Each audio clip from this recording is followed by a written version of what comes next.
北市的山坡地更是首当其冲，往往会造成树木倒塌以及土石流。民进党立委吕孙林特别前往第一线，跟里长交流视察现场灾情的情况。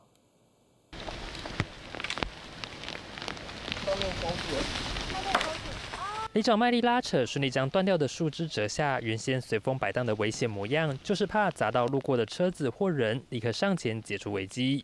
那因为过去在2、3年之前，其实我也曾经差点遇到土石流的现象，所以我也很清楚知道说，只要这个台风来之前，我们必须要做了非常多的防范。每当强风豪雨到来，山坡地首当其冲，往往造成树木倒塌，道路因此封闭。面对利奇马台风来势汹汹，民进党立委吕孙林也特地来到现场关心状况。这部分你都有去做过整理了？对啊，就马路两旁的上面。